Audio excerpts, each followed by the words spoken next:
Hi, so I'm going to take you back 6 months or so now. I was on a roof and my chest went. I couldn't move, and one of the workers rang an ambulance, and the ambulance come out, give me about 7 ECGs, and St George's in Tooting was speaking to the paramedics, and they said he needs to come in. There's something wrong with his heart. So they got me in, offered me some sort of thing, and I said no. And by the time I said no, they had like something in the arm and it was checking the arteries in my heart, and they told me I've got artery disease, but it's not big, and I've got heart disease. Now because I had to stay in for 2 days. I stayed in for 2 days, went home, literally went straight back to work on a Monday morning, worked fine, had these new meds for my heart, plodded along. I was losing weight like you wouldn't believe. I wasn't sleeping. I had to go for walks in the middle of the night to try and tire me out, still going to work. And then 2 or 3 months later, I had bad chest pains at my place where I lived. And the ambulance come out and they did ECGs and they took me to a hospital near mine, took my bloods, checked my heart, told me to eat some food because I was too thin and discharged me. So I just got up, still had the cannula in my hand, and walked to my mates about 4 or 5 miles away. When I was sitting with my mate for a bit, he said, "You look so ill. I'm going to ring an ambulance." He rang an ambulance. They turned up, took me to another hospital. I was there, they took my bloods, tested me, had a go at me for having a cannula in my hand. They took it out. And about 2 in the morning, they discharged me. Said there's nothing wrong with me. Now remember, I'd already had my bloods done. So they told me I had Graves' disease, but I had cancer, but we didn't know that yet. I already knew I had heart disease. And I kicked off. I walked home 15 miles in the torrential rain with the police ringing me up, harassing me. I got home about 6:30 in the morning, had a shower, went to sleep, and then my door was banging. It's the police. So I answered it, told them I haven't seen me, so I haven't been in trouble since last century. And went down a police station later on that day, handed myself in, and it was the same copper, and she couldn't stop laughing. So she said she'll take me home. I said, no, take me to hospital. She said she'll take me to this hospital. I said, I've been there. She said, take me to another one. So I'll give you the name. Took me to the Lister in Stevenage. This is all in 36 hours. So I went there, saw a doctor and that, and he said, stay on your thyroid meds for another 18 months. I said, I'm not leaving this hospital. I said, I'll take the hospital hostage. Do what you want. I ain't leaving. You're taking my thyroid out. So another doctor come about 20 minutes later and she goes, you can't leave any hospital. Your heart beats 200 beats a minute and you're not doing anything. You can have a heart attack. She goes, so have you got a couple of months? I said, what for? She goes, I'll keep you in, take your thyroid out. I said, how can you take it out? It's too fast. Now the number, apparently is 22. Mine was over 125. Because my immune system was attacking my cancer in my thyroid. They still kept saying I had Graves' disease, which your immune system's knackered. So I stayed in. They give me iodine 3 times a day, 8, 2, and 10 at night. Now between 2 and 10, 2 in the afternoon, 10 I used to go out, go see my mates, do what I wanted and then go back. I'm in the hospital. The doctors were actually brilliant and the nurses in the Lister. But one night they gave me sleeping tablets because I didn't sleep. Woke me up an hour later for obs, and a geezer next to me was snoring like a steam train. So I got my bed in, disappeared, found a room that was empty and slept in it. Woke up, come out, and there's 5 security on me. Just for like getting me own sleep. So me, I wanted them. Let's have it. Simple as that. If you're going to come and bully someone for being ill, let's have it. And some matrons come up and got rid of them. They kept giving me my iodine. Then they found me a room, so I had my own room for a week, and then they had to kick me out of it because someone had COVID. And I finally went for my operation, had my operation, went to a ward, another ward, for post-op, and they used a load of us with throat and mouth ops and the rest with like other ops, and they had no soft food for us. I had to put my stuff on with a bottle of blood because I had a thing in my neck to drain. I walked down Sainsbury's and buy people food because I'd given all the soft food to the people that had leg operations and that, and all the hard food was left. We couldn't eat it. And then the next day they come around, pulled my drain out. Literally, I was stitched up, pulled my drain out, said, right, I'm going out. I went out and never went back. And I had no job, which because I'd obviously left my job, and I had nowhere to live because I'd been evicted while I was in hospital. So I went to my mates, got on a phone, got myself 3 jobs. I was on a roof within 3 weeks and my neck was still bleeding every now and again. Working away, didn't have my meds, they were just about to come. So no thyroid, no meds. Without thyroid you die. All your organs slow down, they stop, you die. There's no other way about it. Which is where my kidney disease come from. Because for the next 18 months, they wouldn't give me no meds. I was fighting for meds I need to live. Then after that, my mate put me up for a bit. I got a job, hooded around, and then they weren't paying me, got another job. Then the geezer, believe this, the geezer said, because I don't have a passport, I couldn't prove I can work in England. Really? He owes me 3 grand still, but it is what it is. Still paid me cash in hand though, which is illegal, but he wouldn't pay me properly because he said I couldn't work in England without a passport. So the driving license, got UTR, I've got everything, mate. So in the end, I just screwed him over. Well, what I actually did was put his keys in a bag of cement right at the bottom and left the job, got my tools, jumped on the train and went to my mates. Had a Christmas and New Year off because it's my birthday as well. Then got another job straight away with a geezer in Surrey, working in South East London. This is how I come to end up in Surrey. So I'm poodling around doing my thing. My doctor's is still in Stevenage. So I'm poodling around doing my thing, trying to get my meds. He's not doing it. My doctor won't do it. So I told him to F off. Next thing I know, I'm in a club. 14 coppers turned up, and then the 15th was the inspector who I put in his place because they arrested me for not having my meds. Because the doctor said I'm vulnerable. Well, yeah, give me my meds. Every time, every place I've been, as doctors, I would have died. If I had left my phone in 18 more months, I would be dead. There's no ifs or buts. I lost 6.5 stone in 18 months. I was 6.5, I'd have been 3.5 stone, I'd have been dead. That was it. So then, because my thyroid's playing up, and thyroids are hormones, so if you take them and you don't take them, you get them, you don't get them, your hormones up, down, up, down, up, down, up, down. You know what that's like? I always felt like a teenager again. So my mouth, put them in their place. I learned to use my mouth to get what I needed or I'd be dead. So I'm potting around working and that. And then the police ring me up looking for me. So I tell them to F off. Asking if I'm alright. Well, we need to see you, so you can F off. Next thing you know, all my windows are being smashed where I'm living because my phone died. An older iPhone. I was in bed with a migraine, smashed my windows. So I actually went out, I was going to get them. And my landlord turned up and they ran off. Then the next day, I thought, stuff you, I'm having you. So I took quite a few too many tablets and a big 2-litre bottle of whiskey. Now I don't drink. Took that, was smashed and went for a walk. So if the police got me, it weren't near where I was living. Went to the hospital, woke up in the hospital, ripped the drip out my arm and left. The doctor was sweet, absolutely sweet. But she wanted me to stay, she followed me. I watched the body cam, she followed me the whole way off the thing. Once I got off the car park, the police jumped me, proper jumped me. So I gave them a load of grief, got me in a van, they strangled me. So I actually said, what are you doing? I'm not George Floyd. They strangled me again. So they actually got rid of that van, that one I had to wait for another van. So how bad it was. They sat me in the front bit, not in the cage, in the front bit with a young geezer, chatting to him. Went in a cell, sat down, 2 sleeping tablets fell out my pocket after I'd been searched for them. I had to go to hospital. Then they come in and jumped me, smashed me up, bruised all my tummy.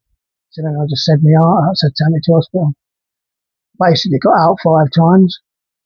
And then they said, right, you're not leaving it, you're either going to prison or you're getting sectioned. So we'll find anything. So they sectioned me, took me to hospital. I'd never been before. Got there about 6 in the morning, 7 in the morning. I was gone by 9:15 in a taxi home. Because the psych said, you shouldn't be here. What are you here for? I said, basically, the doctors don't do their job. They put it to the police and make things up, and then the police don't know what to do because I'm right, so they're throwing me to you now, and this is the story all the way along, which gets worse.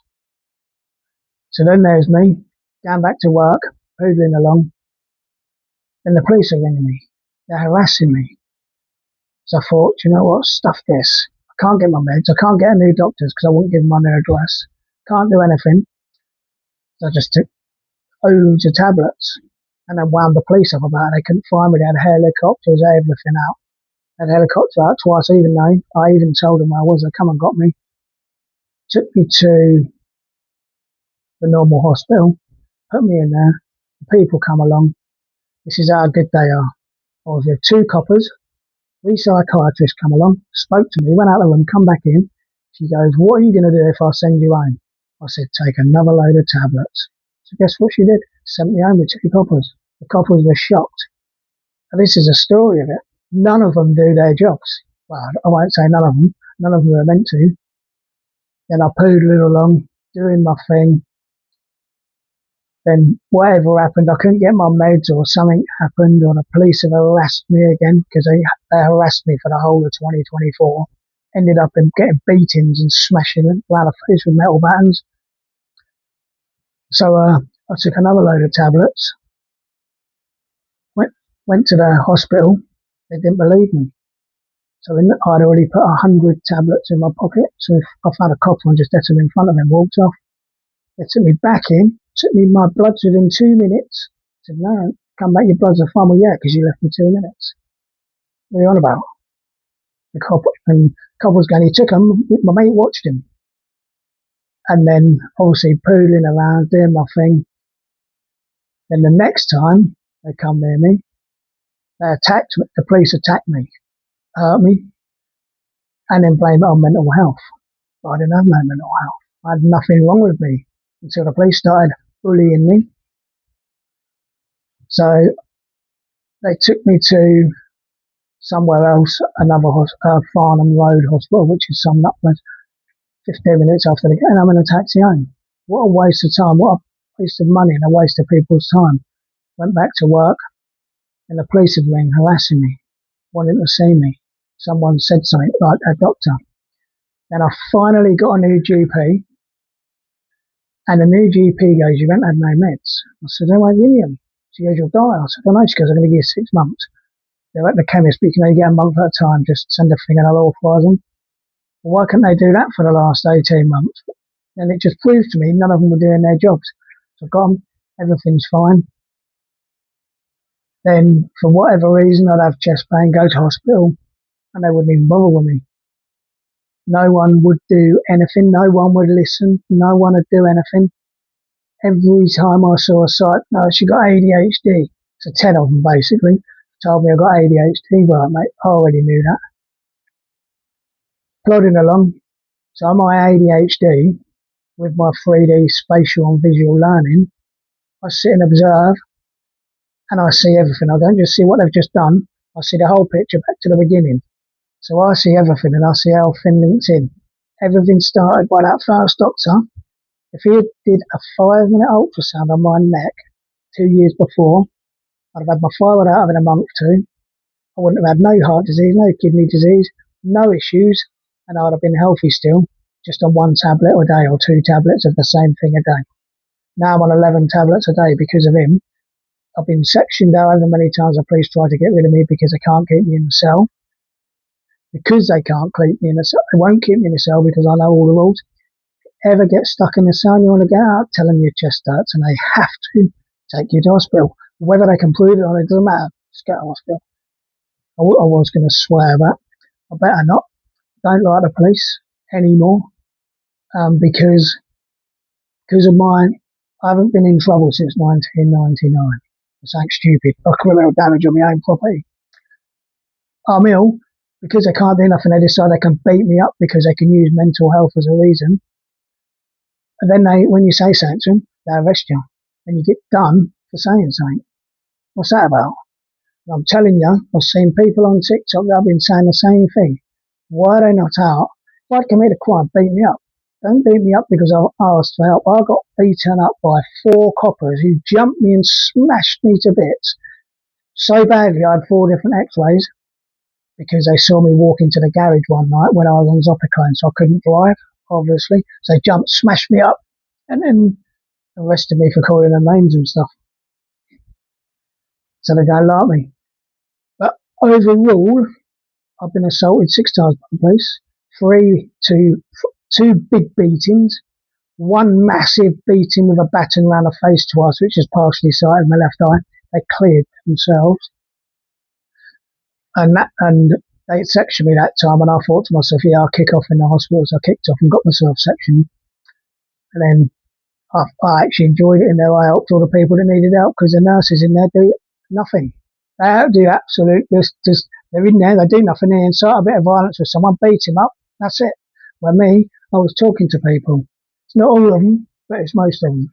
Literally, most of them.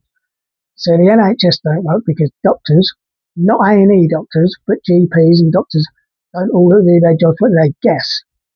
Imagine being a bloke, 43, 44, no, well, 40, comes in your blood, his thyroid's overactive. So they say, oh, it's got Graves' disease. Where's the test, mate? What test you've done? No test to rule anything out.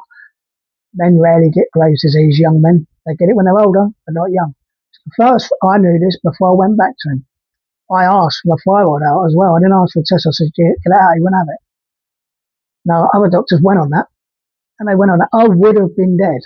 Now, because I'm not dead, I'm talking. There's nothing the NHS, the police, or the mental health can do to me that they ain't done. Put me in prison. Doesn't matter. You've already given me a life sentence with my heart and kidneys. What's prison? Another YouTube documentary. I'll sit in there, learn, meet some people. I'll document it when I get out. I don't care about the police at all. I've got no respect for nothing. I don't commit crime. What have I got to be worried about? Nothing. I will say what I want to say, when I say it, how I say it. Anyone watching this wants to put their story out with no name, I'll put your story out without your name. If you want your name mentioned, I'll put your name on. If you want to do a video call and do it with your name, I'll do it. And I'll say whatever you want me to say with no swearing and no names. You can give places, but no names. They know who they are. Now, my idea of this is to get so many people that haven't got a voice together, then all of our voices are too big. Something has to change. And I won't stop. I will not stop until it's done. The reason I'm here and not in the next life is exactly for this. Now, I haven't got a clue. I'm going to go into my ADHD now. I haven't got a clue how to learn unless I do it. So I can build a house because I've done it. But if you told me I did, no chance. Put me in college, no chance. I did a digital marketing college course. See what I was like? I couldn't do it. It hurt my brain because of my ADHD. It fried my brain. In the time I did it, I built a website, a live feed website. I built 2 apps that are live on the internet, which are going to Google Play, all linked to each other. I haven't got a clue about social media, just going through TikToks here, what I'm doing, I don't know. Now, I own 3 whole pages of Google's first page, the top space and 2 more Google pages. I'm on the first page on Yahoo, the first page on Bing, and the first page on DuckDuckGo within 28 days. That costs hundreds of thousands to get businesses today. I see a gap, I took the gap, filled it in. It's all linked together. I didn't even have to verify myself. Even Google's putting my pictures up and telling people who I am on my AI within a month. No, I can't learn. I sat on a computer and I did it. Now I could do it for anyone. I know how to do it. I know how to get you to the top. I could do it because I've done it. But I had no chance in that digital marketing course. Work that out. Because I've got ADHD. Because I've got visual, spatial and kinesthetic intelligence as well, which is 3D. My brain processes quick. So the ADHD scans quick, but my brain processes it. Now I can't just sit down and make you a video. I've learned how to wait for my energy for the ADHD to align with my body's energy. If it's not aligned, I can't do much. That's my ADHD. I just can't. So I could sit here and do you 20 videos, and yesterday I could do you none because my body's not ready. I can't do it if it's nearly not ready. So a normal person does an 8 to 5, a 9 to 5 job. I can go 8 to 5, you won't get nothing done. Most of my stuff's done in the middle of the night when my brain goes crazy I'll think about it, I'll whack it into Gemini on my phone, and if I can do it there and then, I'll do it straight away. So if I can do something on my website, I'll just jump up to it. If I can't, it's on Gemini stored. So I've got more and more plans. I've got hundreds of plans to come in. They can't come in until I get further and further and further in this. Now, as I said, I'm not going to stop. I'm never going to stop. I know my story's nothing boring, but I can't give you anything else. My story is basically for anyone out there in my position, join me. Subscribe to my YouTube and join me. Go on my website, hashtag SC4E or www.sc4e.co.uk. Go on my website, there's a YouTube channel, go on it, subscribe, watch. They're not long. The more people I get, the more it goes, the more community builds.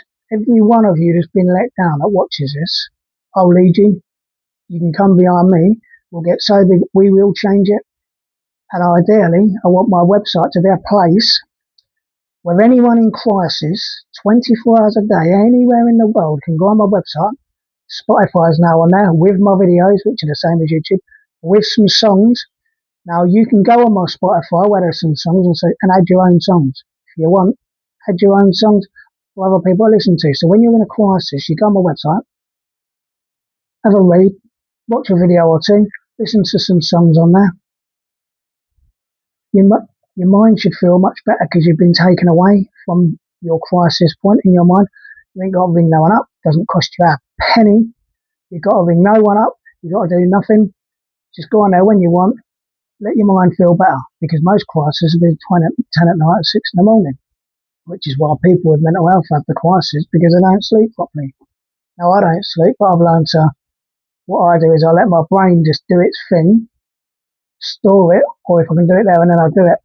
But I only do videos when my body is ready. So sometimes I'll be late, sometimes I'll be early. It's just how it is. Now, one of my apps, motivation app. Now, both of my apps, if you go to my website, go to the bottom of the page, there's 2 app things. If you click them, that's my app.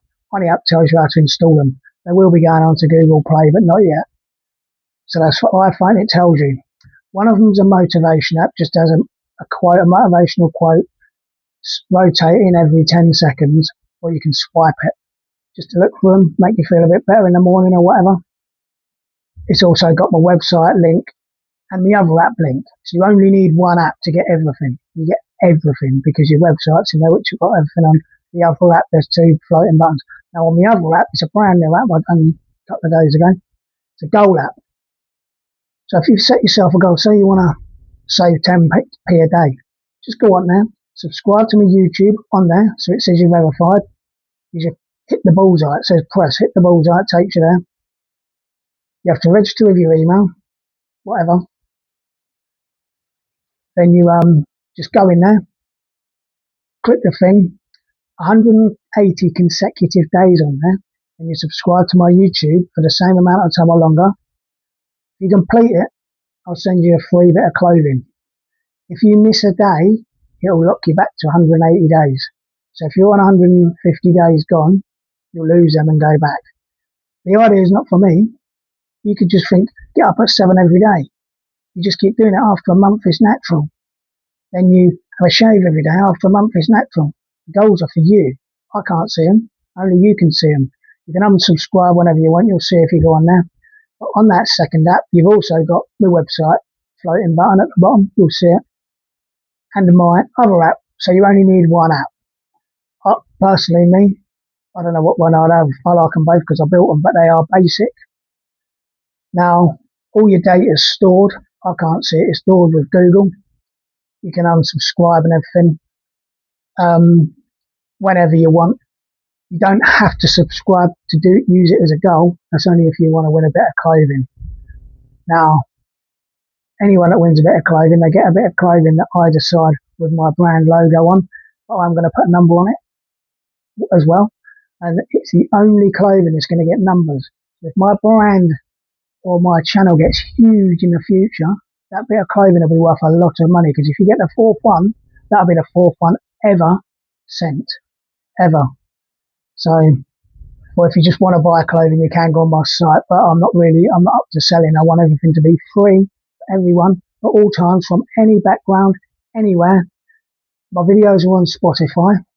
You can watch them, but on Spotify, you can put earphones in, put your phone in your pocket, you can sit in a pub, you can sit on a train, 24/7, anywhere you want, and there's no stigma. You can just listen, whatever you want to do. Now I'm going to end this, and I'm going to end it with this. Remember this. God only gives his hardest battles to his strongest soldiers. Only remember that.